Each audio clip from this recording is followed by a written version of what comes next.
आप, मैं हूं आपके साथ चित्तन शर्मा। तो चलिए शुरुआत करते हैं बुलेटिन की। मुख्यमंत्री उमर अब्दुल्ला ने उन अफवाहों का सिरे से खंडन किया है जिन्हें कहा जा रहा है कि जम्मू संभाग से वोट न मिलने पर सरकार द्वारा जम्मू को नजरअंदाज किया जाएगा। यहाँ पर मुख्यमंत्री ने साफ तौर से कहा कि वो पहले से ही कहते आए हैं कि ये सरकार कश्मीर के साथ साथ जम्मू की आवाम की भी सरकार है और दोनों खित्तों के साथ एक जैसा व्यवहार किया जाएगा। मुख्यमंत्री का पदभार संभालने के बाद आज पहली बार जम्मू पहुंचने पर उमर अब्दुल्ला ने पार्टी कार्यालय में अपने संबोधन में ये बात कही। मुख्यमंत्री ने कहा कि ये सरकार लोगों की उम्मीदों पर खरा उतरने के लिए प्रतिबद्ध है और इसमें कोई कसर नहीं छोड़ी जाएगी। सरकार हर वर्ग के लोगों की परेशानियों को दूर कर हुकूमत और अवाम के बीच दूरियों का हर संभव मदद की जाएगी और हर हल जो है वो निकाला जाएगा और हर हाल में काम किया जाएगा। इससे पहले मुख्यमंत्री उमर अब्दुल्ला के जम्मू पहुंचने पर पार्टी नेताओं और कार्यकर्ताओं ने उनका जोरदार तरीके से स्वागत भी किया। ये सोचा डालना शुरू कर गए थे कि अब जम्मू का कुछ नहीं होगा, जम्मू को नजरअंदाज किया जाएगा, जम्मू को सजा दी जाएगी कि उन्होंने नेशनल कॉन्फ्रेंस के उम्मीदवार या कांग्रेस के उम्मीदवार को यहां से चुना नहीं। और मैंने पहले दिन से कहा, मैंने कहा ये हुकूमत सबकी होगी, इसमें नुमाइंदे सबके होंगे, इसमें आवाज सबकी होगी और हम खिदमत सिर्फ उन लोगों की नहीं करेंगे जिन्होंने नेशनल कॉन्फ्रेंस या अलायंस को वोट दिए। हम अगर खिदमत करेंगे तो पूरे जम्मू कश्मीर की आवाम की खिदमत करेंगे। डिप्टी सीएम बनाना कोई मजबूरी नहीं थी ना। इससे पहले भी जम्मू के डिप्टी सीएम बने हैं, लेकिन वो कोalition में मजबूरी की वजह। मुफ्ती मोहम्मद सैयद साहब अल्लाह मग़फ़िरत करे उन्हें, जब वो वज़ीर आला बने तो कांग्रेस के साथ उनका अलायंस था, अलायंस को उन्होंने औहदे देने थे। मंगत राज शर्मा जी डिप्टी सीएम बने। जब गुलाम नबी आजाद साहब जम्मू से सीएम बने, डिप्टी सीएम बनाना था, कश्मीर को डिप्टी सीएम का दर्जा मिला। जब 6 साल मेरी हुकूमत चली, वज़ीर आला के तौर पर मैंने जम्मू कश्मीर की खिदमत की। अलायंस की मजबूरी थी कि ताराचंद जी को हम डिप्टी सीएम बनाएं। इस बार फिलहाल कांग्रेस ने अभी तक मिनिस्ट्री में जो है शामिल होने का जो है कोई फैसला लिया नहीं है, लेकिन हमने तब भी डिप्टी सीएम बनाया और डिप्टी सीएम भी उसी पार्टी का जिस पार्टी का सीएम। ये उन लोगों के लिए जवाब है जो पिछले इलेक्शन में नेशनल कॉन्फ्रेंस के खिलाफ उंगली उठा के कहते थे कि ये मुसलमानों की पार्टी है। अब हमारे लिए मुश्किल काम शुरू हो जाता है, क्योंकि हमने लोगों की उम्मीदों के बराबर उतर आना है, हमने लोगों के मुश्किलात हल करने हैं, हमने यहाँ की परेशानियों को दूर करना है, हमने लोगों की शिकायतों को कम करना है, हमें हुकूमत और लोगों के दरमियान जो फासला है उसको कम करना है।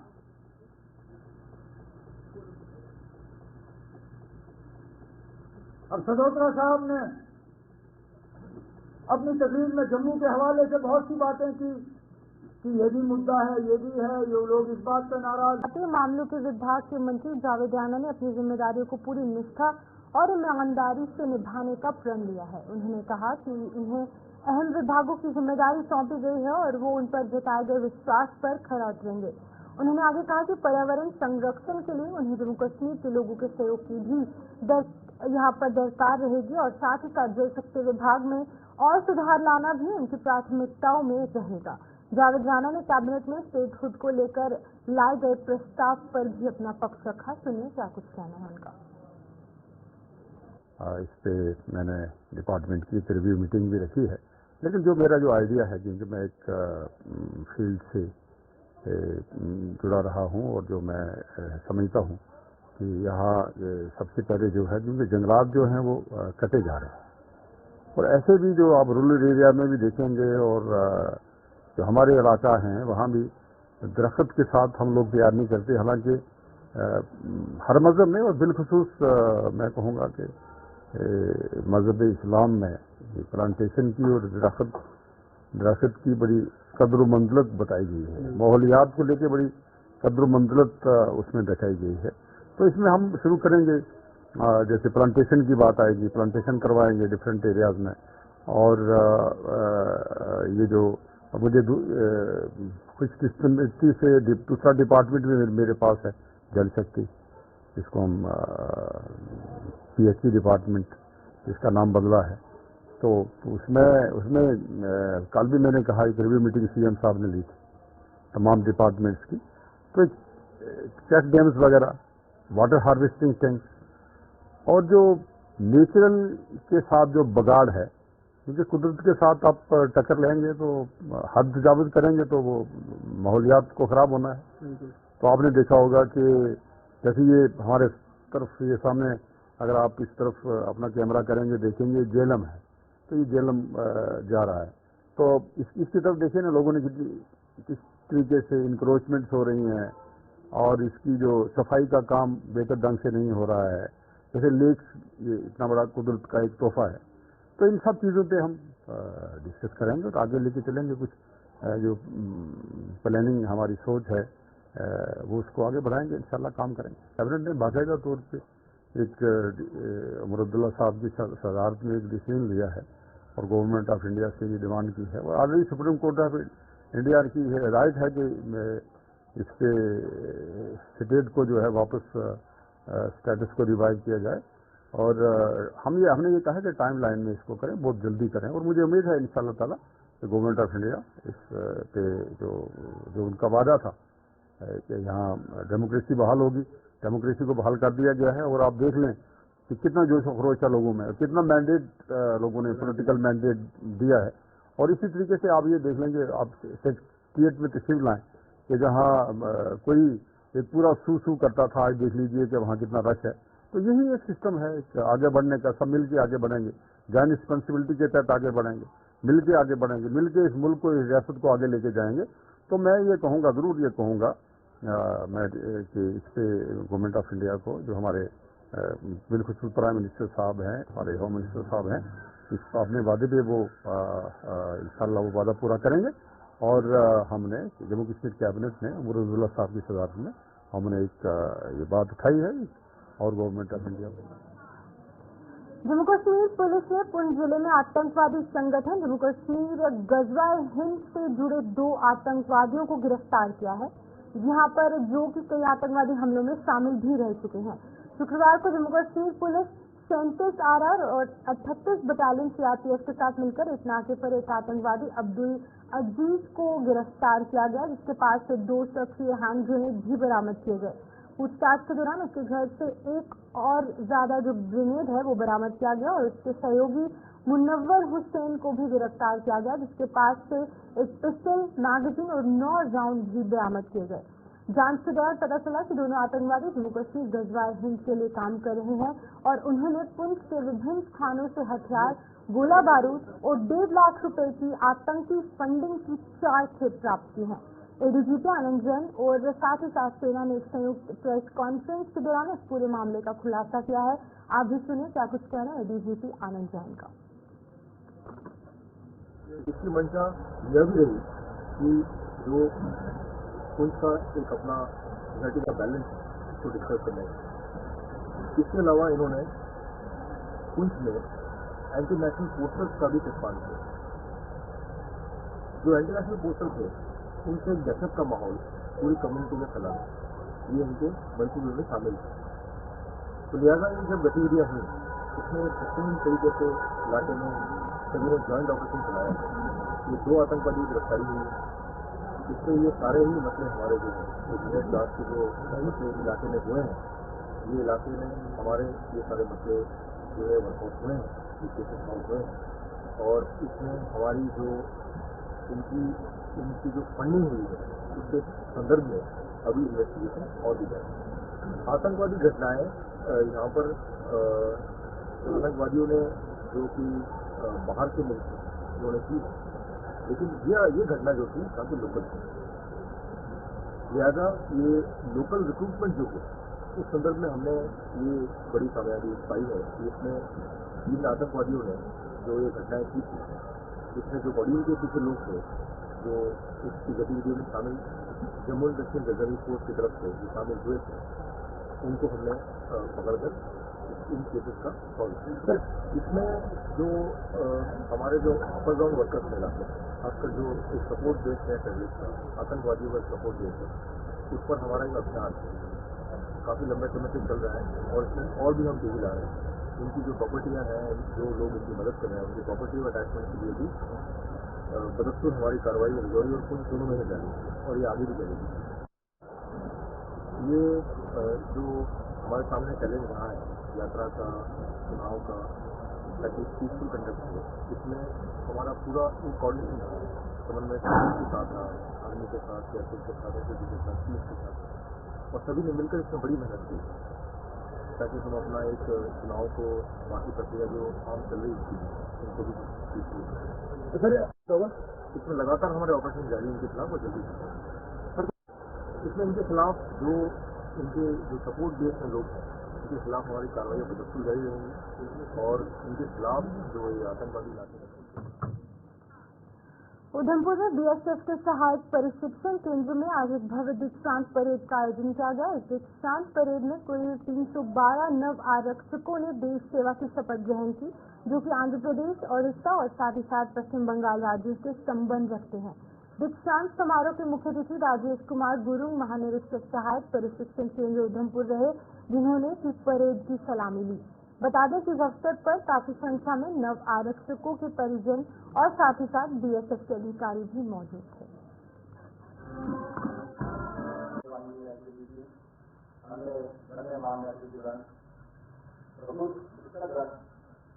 जवानों, मीडिया के साथियों, आज के दीक्षांत समारोह में शामिल नव आरक्षक, उनके परिवारजन एवं नारी शक्तियों का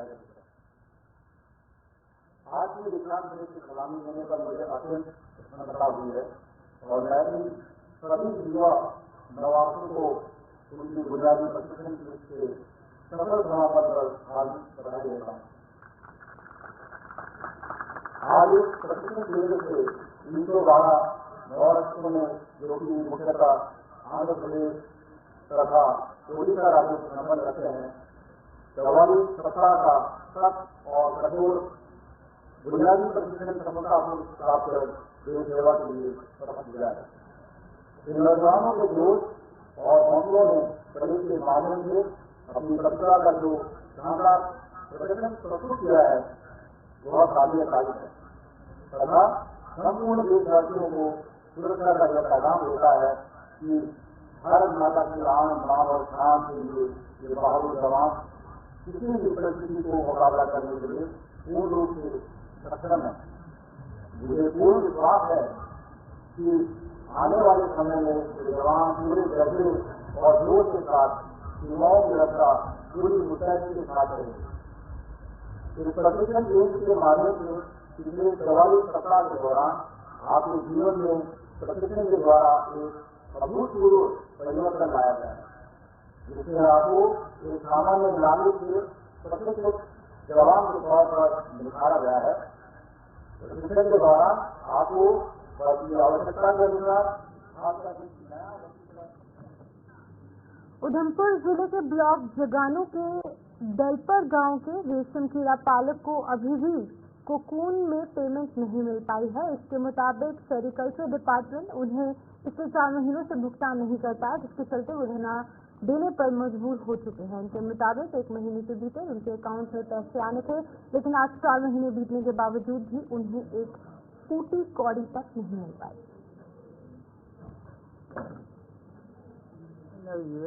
4 महीने 7.5 करोड़ रुपए का ने करोड़ा रुपए ਜਿਹੜੇ ਨੇ ਦੱਬੇ ਗਏ ਨੇ ਉਹਦਾ ਵਿਆਜ ਖਾ ਕੇ ਅਸੀਂ ਬੇਵਕੂਫ ਬਣਾ ਕੇ ਪੈਸਾ ਠੇਕੇਦਾਰ ਨੇ ਨਹੀਂ ਦਿੱਤਾ ਜੀ, ਉਹ ਕੀ ਤਰੀਕ ਦਾ ਨਹੀਂ ਦਿੱਤਾ ਜੀ, ਏਕੀ ਦਾ ਨਹੀਂ ਦਿੱਤਾ ਜੀ। ਅਸੀਂ ਕੀ ਜ਼ੁਲਮ ਕੀਤੇ ਦਾ?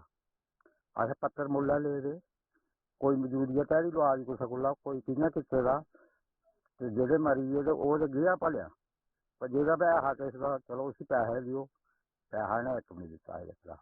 ਲੋਕਾਂ ਕੁਛ ਹਟੀਆ ਦੁਆਰ ਦੇਣਾ, ਕੁਛ ਪੱਤਰੇ ਦੇਣੇ, ਕੁਛ ਦੇਣੇ, ਉਹਨੇ ਇੱਕ ਪੈਸਾ ਨਹੀਂ ਦਿੱਤਾ। ਨਾ ਇਹ ਫੋਨ ਚੁੱਕਦਾ ਡਿਪਾਰਟਮੈਂਟ, ਨਾ ਹੁਣ ਸੰਭਾਲ ਲੈਂਦਾ ਉਹਦੇ।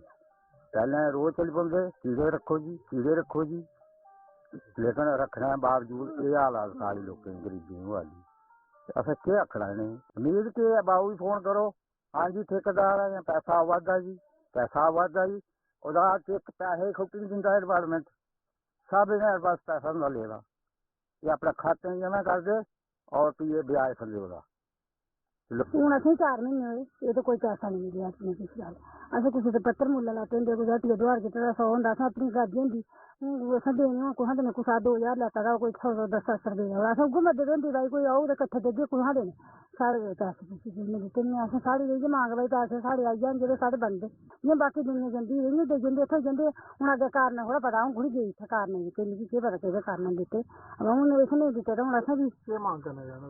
हून असें पैसे मंग करने चाह्न्ने, साढ़े जेह्ड़े पैसे न ब्याज बी दिंदे न, असें बैंक दे लैते दे होंदे, ओह्दा इसलेई ब्याज बने दा होंदा। हून जेह्ड़े साढ़े साइन असें ते लैने ओह्, एह्दी मेह्नत ऐ, 1.5 म्हीना बहुत मेह्नत होंदी, किन्नी मेह्नत होंदी एह्दी।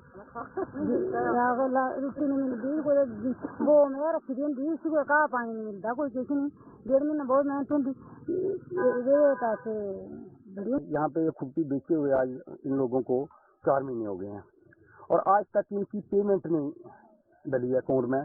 पहले जो खुट्टी लेते थे ये डिपार्टमेंट वाले तो क्या करते थे, ये नकद पेमेंट देते थे, उसके बाद उन्होंने क्या किया कि कुछ साल से ये अकाउंट में पैसे डाल रहे हैं, बेनिफिशियरी के अकाउंट में पैसे डालते हैं।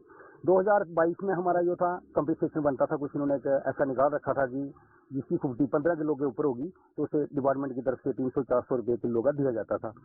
2022 में भी इस गांव को वो पैसा नहीं मिला, 2023 में भी इस गांव को वो पैसा नहीं मिला। आज 2024 में जो पूरी की पूरी खुट्टी जैसे लोगों ने दी है, किसी की 20 किलो थी, किसी की 40, जितनी भी थी वो दी है, तो आज तक 4 महीने होने को आए, अभी तक उनका जो पैसा है उनके अकाउंट में नहीं डला है। इस बात को लेकर मैं ऑफिस में गया तो वहाँ पे ड्यूटी साहब नहीं बैठे हुए। तो चलिए अब आपको राजौरी ले चलते हैं, जहाँ पर सुरेंद्र चौधरी जो कि डिप्टी सीएम है, पहली बार इस पदभार संभालने के बाद वो राजौरी पहुंचे हैं। सीधी तस्वीरें आपके सामने है। पंचायत के अंदर किसी मिनिस्टर को डिप्टी चीफ मिनिस्टर के ओहदे पर तैनात किया गया और वो ओहदा संभालने वाले सुरेंद्र चौधरी आज अपने इलाके में पहुंचे हैं, जहां उनका आज वालाना इस्तेमाल किया जा रहा है। ये आप देख सकते हैं तस्वीरें में आपको सीधा निशारा से दिखा रहा हूँ, जिनके काफिले के साथ एक बड़ी गाड़ियों का लंबा काफिला है और ये काफिला इस वक्त 11 बजे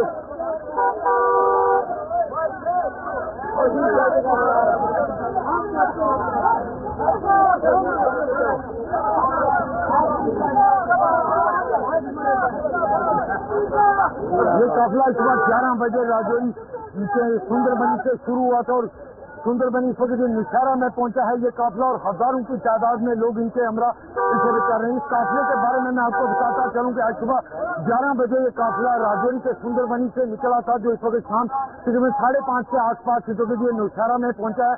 आप समझ सकते होंगे कि सुबह से लेकर इस वक्त तक किस तरह का इस्तेमाल इनका जगह जगह पे किया जा रहा है। ये तस्वीरें इस वक्त मैं सीधा आपको निशारा से ही दिखा रहा हूँ, जहाँ तारीख लिखने वाले सुरेंद्र चौधरी, इन्होंने नई तारीख लिखी है। वो तारीख खिता है पीर पंचाल के अंदर पहले डिप्टी सीएम बनने का शर्फ हासिल करने वाले सुरेंद्र चौधरी इस वक्त राजौरी के निशारा की सरजमीन पर और निशारा की सरजमीन पर उनका वालाना इस्तेमाल का सिलसिला लगातार देखने को मिल रहा है। ये सीधी तस्वीरें इस वक्त मैं आपको निशारा से ही दिखा रहा हूँ, जहाँ सुरेंद्र चौधरी को निशारा पहुंचे पर वालाना इस्तेमाल का सिलसिला देखने को मिल रहा है। और ये काफिला इस वक्त राजौरी के निशारा में पहुंचा है और ये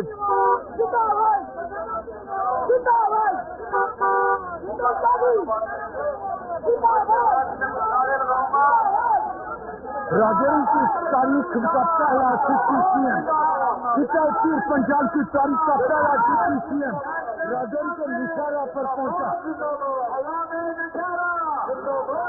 21 पंचाल की तारीख का पहला DPCM आज निशारा में पहुंचा है, जहां का वालाना इकबाल का इस वक्त सिलसिला देखने को मिला।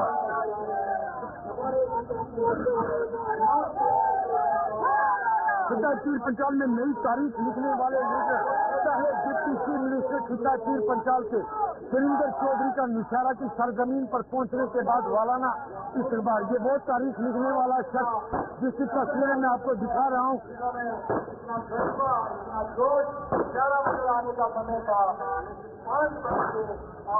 जमातों के साथ आपको मशहूर की तस्वीरें राजौरी के निशारा से दिखा रहा हूँ। नई तारीख लिखने वाला लीडर खिताब पंचाल की तारीख का वो पहला लीडर जिसे डिप्टी CM का ओहदे पर पहुंचा है, वो राजौरी के निशारा अपने हवाई इलाके में पहुंचा है। मजीद ताजा अपडेट के लिए जुड़े गुलिस्तान के फेसबुक लाइव पेज के साथ मेरे साथी राहुल सुधीर के साथ दीजिए इजाजत।